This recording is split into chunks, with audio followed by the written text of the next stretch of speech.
നമുക്കെല്ലാവർക്കും രേണു സുധിയെ അറിയാം. മരിച്ചുപോയ സുധിയുടെ വൈഫാണ് രേണു. അപ്പം രേണുവിനെ പോലെ ഒരാൾ ഈ ബിഗ് ബോസിൽ വന്ന ടൈമിൽ ഞാൻ ഫസ്റ്റ് ചിന്തിച്ചത് രേണുവിന് എന്ത് ചെയ്യാൻ പറ്റും. കാരണം ഒരു വിധവ എന്ന നിലയിൽ ഒരു പക്ഷേ നമുക്കിപ്പോൾ കുറേ ലിമിറ്റേഷൻസൊക്കെ ഉണ്ട്. പക്ഷേ രേണുവിനെ സംബന്ധിച്ചോളം അതിനെയൊക്കെ പൊട്ടിച്ചെറിഞ്ഞുകൊണ്ടാണ് രേണു ഈ ബിഗ് ബോസിലേക്ക് വന്നത്.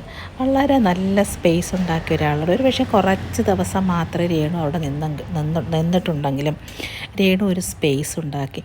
രേണു വളരെ കാം ആൻഡ് ക്വയറ്റാണ് അവിടെ നിന്നത്.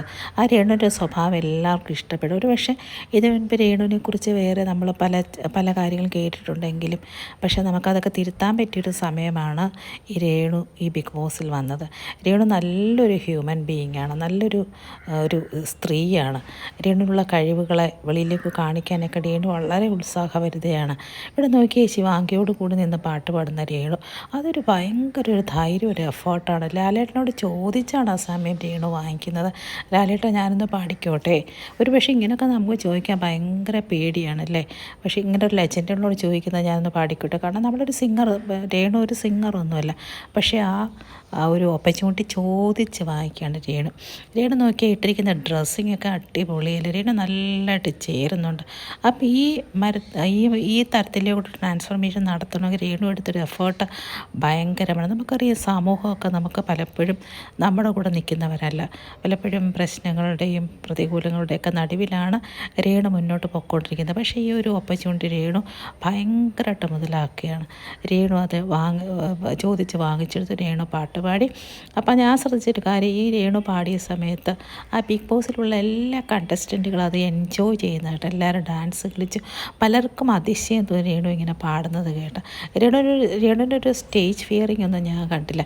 രേണു ഭയങ്കര ഇരുത്തം വന്നൊരു ഗായികയെ പോലെയാണ് ആ പാട്ട് പാടിയത്. ശിവാംഗി തന്നെ പലപ്പോഴും അത്ഭുതപ്പെട്ടു. ഒരു പക്ഷേ സൗണ്ടൊന്നും വലിയ ശബ്ദമാതിരിയുള്ളൊരു സൗണ്ടൊന്നുമല്ല, പക്ഷേ ആ ഉള്ള സൗണ്ടിൽ പുള്ളിക്കാരി ആ പാട്ട് അടിച്ചു പൊളിച്ചു. അപ്പോൾ നല്ലൊരു എഫേർട്ടായിരുന്നു രേണു എടുത്തത്. നമ്മളൊരു കാര്യം മനസ്സിലാക്കേണ്ടത്, നമ്മളൊരു പക്ഷേ നമുക്ക് ഇങ്ങനെയുള്ള സ്കില്ലുകൾ, നമുക്ക് ഇങ്ങനെയുള്ള ടാലൻറ്റുകളൊക്കെ ചിലപ്പോൾ കുറവായിരിക്കും. പക്ഷേ നമുക്ക് കിട്ടുന്ന സ്റ്റേജുകളൊക്കെ ഭയം കൂടാതെ ഉപയോഗപ്പെടുത്തുന്നുവെങ്കിൽ നമ്മുടെ ഈ സ്കില്ല്, ടാലൻറ്റുകളൊക്കെ നമുക്ക് വർദ്ധിപ്പിക്കുവാൻ കഴിയും. ഒരു പക്ഷേ നമ്മൾ അതിനൊക്കെ പേടിയോ ഭയമോ ഉണ്ടെങ്കിൽ നമുക്കതിനെ മുന്നോട്ട് വരാൻ സാധ്യമല്ല. പക്ഷേ രേണു സംബന്ധിച്ചോളം പുള്ളിക്കാരിക്ക് പേടിയേയില്ല, സ്റ്റേജ് ഫിയറിങ്ങേ ഇല്ല. ഒരു പക്ഷേ അതൊക്കെ ശ്രുതി കൊടുത്തൊരു ധൈര്യം തന്നെ ആയിരിക്കും. ഏതായാലും നല്ലതുപോലെ പാടി എല്ലാവരും നല്ലതായിട്ട് എൻജോയ് ചെയ്തു. അപ്പം നോക്കിയ ഒരു വലിയ പാട്ടുകാരുടെ കൂടാണ് രേണു പാടുന്നത്. അപ്പോൾ അതിൻ്റെ ഒരു ചന്തിലും പുള്ളിക്കാരുടെ മനസ്സിലില്ല. അപ്പോൾ രേണുവിനെ പോലെ തന്നെ നമ്മൾ ഒരു പക്ഷേ ഈ സാഹചര്യത്തിലൂടെ കടന്നു പോകുന്നവരായിരിക്കും. പക്ഷേ നമ്മളുടെ ഉള്ളിലുള്ള നമ്മുടെ ആഗ്രഹങ്ങളുടെ, നമ്മളുടെ അഭിലാഷങ്ങളൊന്നും നമ്മൾ വേണ്ടാന്ന് വെക്കരുത്.